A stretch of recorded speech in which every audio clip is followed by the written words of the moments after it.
നമസ്കാരം. ഏവർക്കും ജ്യോതിർമയി ആസ്ട്രോളജി ചാനലിലേക്ക് എൻ്റെ ഹൃദയംഗമമായ സ്വാഗതം. വിശാഖം, കാൽഭാഗം, അനിഴം, തൃക്കേട്ട എന്നീ നക്ഷത്രങ്ങളടങ്ങിയ വൃശ്ചികക്കൂറുകാരുടെ 2024 ഓഗസ്റ്റ് മാസത്തെ ഫലങ്ങൾ പരിശോധിക്കാം. ആരോഗ്യപരമായി വളരെ നല്ല മാസമാകുന്നു 2024 ആഗസ്റ്റ് മാസം ഈ കൂറുകാർക്ക്. ഗൃഹാന്തരീക്ഷവും ശോഭനീയമായിരിക്കും. മനസ്സ് ഊർജ്ജസ്വലമാവുകയും കാര്യഗ്രഹണശേഷിയിൽ വർധനവുണ്ടാവുകയും ചെയ്യും. സാമ്പത്തികപരമായും നല്ല മാസമാകുന്നു ആഗസ്റ്റ് മാസം. സാമ്പത്തിക നേട്ടങ്ങൾ ഈ നക്ഷത്രക്കാർക്ക് ലഭിക്കുന്നതാണ്. കളത്ര സുഖവും സുഖപ്രാപ്തിയും ഉണ്ടാകുന്നതാണ്. ഔദ്യോഗിക രംഗത്ത് പ്രവർത്തിക്കുന്നവർക്ക് സാമ്പത്തിക നേട്ടത്തിനോടൊപ്പം തന്നെ ജോലി സംബന്ധമായി ഉയർച്ച ഉണ്ടാകുന്നതാണ്. ബിസിനസ്സുകാർക്കും സാമ്പത്തിക നേട്ടങ്ങളും അതുപോലെ ബിസിനസ് വ്യാപിപ്പിക്കുന്നതിലും ആഗസ്റ്റ് മാസം വളരെ നല്ലതാണ്. ഈ നക്ഷത്രക്കാർ സ്ത്രീകളോടുള്ള സമീപനം വളരെ ശ്രദ്ധിക്കേണ്ടതാണ്. കാരണം സ്ത്രീകളിൽ നിന്ന് അപമാനം, സ്ത്രീകളുമായി കലഹം എന്നിവ ഉണ്ടാകുവാൻ സാധ്യതയുണ്ട്. ചെറിയ ആപത്തിന് സാധ്യതയുള്ളതിനാൽ എല്ലാ കാര്യങ്ങളിലും അശ്രദ്ധ ഒഴിവാക്കണം. വിദ്യാർത്ഥികളെ സംബന്ധിച്ചിടത്തോളം വളരെ ഗുണപ്രദമായിട്ടുള്ള മാസമാകുന്നു ഓഗസ്റ്റ് മാസം. ചെറുതായിട്ടൊന്ന് ശ്രദ്ധിച്ചാൽ തന്നെ വളരെയധികം കാര്യങ്ങൾ ഗ്രഹിച്ച് എടുക്കുവാൻ പറ്റുന്നതാണ്.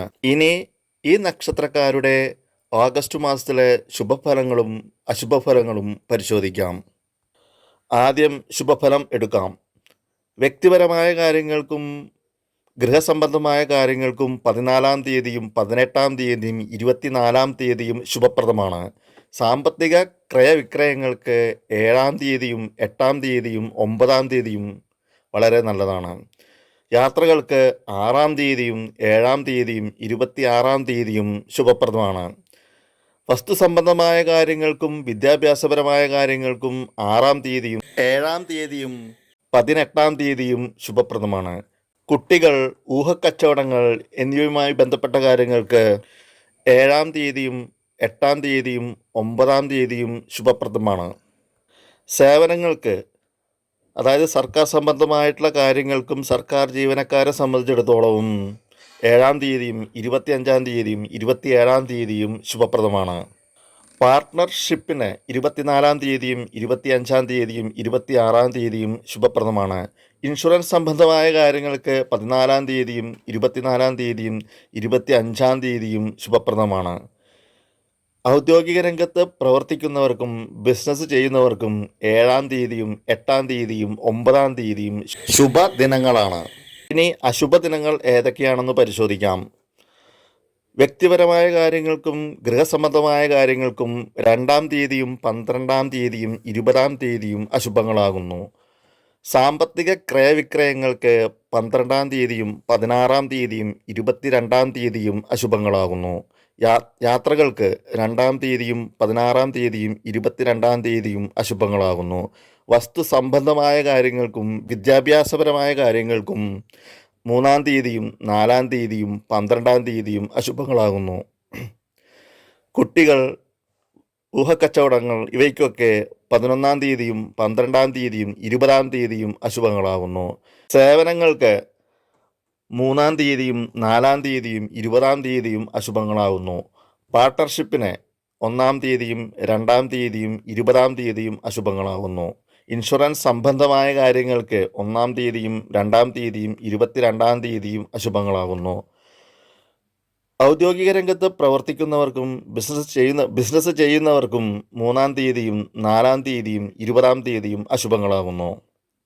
ഇനി മൂലം, പൂരാടം, ഉത്രാടം, കാൽഭാഗം എന്നീ നക്ഷത്രങ്ങൾ അടങ്ങിയ ധനുക്കൂറുകാരുടെ 2024 ഓഗസ്റ്റ് മാസത്തെ ഫലങ്ങൾ പരിശോധിക്കാം.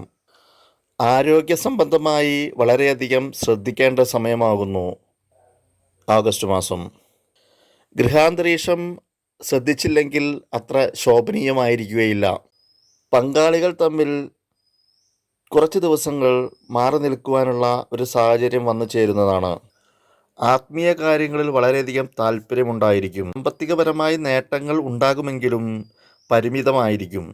അനാവശ്യ ചെലവുകൾ ഒഴിവാക്കുവാൻ പ്രത്യേകം ശ്രദ്ധിക്കേണ്ടതാണ്. ഔദ്യോഗിക രംഗത്ത് പ്രവർത്തിക്കുന്നവർക്കും പരിമിതമായ ഉയർച്ചയും കാര്യങ്ങളും ഉണ്ടാകുന്നതാണ്. സഹപ്രവർത്തകരിൽ നിന്ന് മെച്ചപ്പെട്ട സഹകരണം, ഔദ്യോഗിക രംഗത്ത് പ്രവർത്തിക്കുന്നവർക്ക് മേലധികാരികളിൽ നിന്ന് മെച്ചപ്പെട്ട സഹകരണം തുടങ്ങിയ ഗുണാനുഭവങ്ങളും ലഭിക്കുന്നതാണ്. വസ്തു സംബന്ധമായ കാര്യങ്ങൾ മാറ്റിവെക്കേണ്ടത് നല്ലതാണ്. പ്രധാനപ്പെട്ട തീരുമാനങ്ങൾ എടുക്കുമ്പോൾ സൂക്ഷിക്കേണ്ടതാണ്. ബിസിനസ് ചെയ്യുന്നവർക്ക് ഗുണസമ്മിശ്രമായിട്ടുള്ള മാസമാകുന്നു ഓഗസ്റ്റ് മാസം. വിദ്യാർത്ഥികളെ സംബന്ധിച്ചിടത്തോളം ആവശ്യ കാര്യങ്ങൾക്ക് വേണ്ടി സമയം ചെലവഴിക്കുന്നത് തീർച്ചയായും വർജിക്കേണ്ടതാണ്. ഇനി ഈ നക്ഷത്രക്കാരുടെ ഓഗസ്റ്റ് മാസത്തിലെ അശുഭദിനങ്ങളും ശുഭദിനങ്ങളും പരിശോധിക്കാം. ആദ്യം ശുഭദിനങ്ങൾ എടുക്കാം. വ്യക്തി സംബന്ധമായ കാര്യങ്ങൾക്കും ഗൃഹസംബന്ധമായ കാര്യങ്ങൾക്കും 20-ാം തീയതിയും 26-ാം തീയതിയും 27-ാം തീയതിയും ശുഭദിനങ്ങളാണ്. സാമ്പത്തിക ക്രയവിക്രയങ്ങൾക്ക് 2-ാം തീയതിയും 9-ാം തീയതിയും 11-ാം തീയതിയും ശുഭപ്രദമാണ്. യാത്രകൾക്ക് 2-ാം തീയതിയും 8-ാം തീയതിയും 9-ാം തീയതിയും ശുഭപ്രദമാണ്. വസ്തു സംബന്ധമായ കാര്യങ്ങൾക്കും വിദ്യാഭ്യാസപരമായ കാര്യങ്ങൾക്കും 8-ാം തീയതിയും 9-ാം തീയതിയും 20-ാം തീയതിയും ശുഭദിനങ്ങളാണ്. കുട്ടികൾ, ഊഹക്കച്ചവടങ്ങൾ എന്നിവയ്ക്കൊക്കെ 9-ാം തീയതിയും 11-ാം തീയതിയും 12-ാം തീയതിയും ശുഭദിനങ്ങളാണ്. സേവനങ്ങൾക്ക് സർക്കാർ സംബന്ധമായ കാര്യങ്ങൾക്കും സർക്കാർ ജീവനക്കാരെ സംബന്ധിച്ചിടത്തോളവും 2-ാം തീയതിയും 9-ാം തീയതിയും 27-ാം തീയതിയും ശുഭദിനങ്ങളാണ്. പാർട്ട്ണർഷിപ്പിന് 2-ാം തീയതിയും 12-ാം തീയതിയും 22-ാം തീയതിയും ശുഭദിനങ്ങളാണ്. ഇൻഷുറൻസ് സംബന്ധമായ കാര്യങ്ങൾക്ക് 16-ാം തീയതിയും 26-ാം തീയതിയും 27-ാം തീയതിയും ശുഭദിനങ്ങളാണ്. ഔദ്യോഗിക രംഗത്ത് പ്രവർത്തിക്കുന്നവർക്കും ബിസിനസ്സുകാർക്കും 9-ാം തീയതിയും 12-ാം തീയതിയും 20-ാം തീയതിയും ശുഭദിനങ്ങളാണ്. ഇനി അശുഭദിനങ്ങൾ പരിശോധിക്കാം. വ്യക്തിപരമായ കാര്യങ്ങൾക്കും ഗൃഹസംബന്ധമായ കാര്യങ്ങൾക്കും 4-ാം തീയതിയും 14-ാം തീയതിയും 22-ാം തീയതിയും അശുഭങ്ങളാണ്.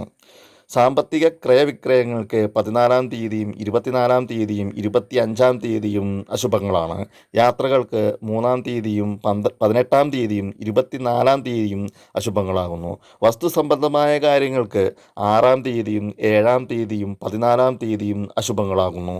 കുട്ടികൾ, ഊഹക്കച്ചവടങ്ങൾക്ക് എന്നിവയ്ക്ക് 14-ാം തീയതിയും 22-ാം തീയതിയും 24-ാം തീയതിയും അശുഭങ്ങളാകുന്നു. സേവനങ്ങൾക്ക് 6-ാം തീയതിയും 7-ാം തീയതിയും 22-ാം തീയതിയും അശുഭങ്ങളാകുന്നു. പാർട്ട്ണർഷിപ്പിന് 3-ാം തീയതിയും 4-ാം തീയതിയും 22-ാം തീയതിയും അശുഭങ്ങളാകുന്നു. ഇൻഷുറൻസ് സംബന്ധമായ കാര്യങ്ങൾക്ക് 4-ാം തീയതിയും 24-ാം തീയതിയും 25-ാം തീയതിയും അശുഭങ്ങളാകുന്നു. ഔദ്യോഗിക രംഗത്ത് പ്രവർത്തിക്കുന്നവർക്കും ബിസിനസ് ചെയ്യുന്നവർക്കും 6-ാം തീയതിയും 7-ാം തീയതിയും 22-ാം തീയതിയും അശുഭ ദിനങ്ങളാകുന്നു. ഈ നക്ഷത്രക്കാർക്ക് എല്ലാവർക്കും തന്നെ ഗുണാനുഭവങ്ങൾ വർദ്ധിക്കട്ടെ എന്ന് ആശംസിച്ചുകൊണ്ട് നിർത്തുന്നു. നന്ദി, നമസ്കാരം.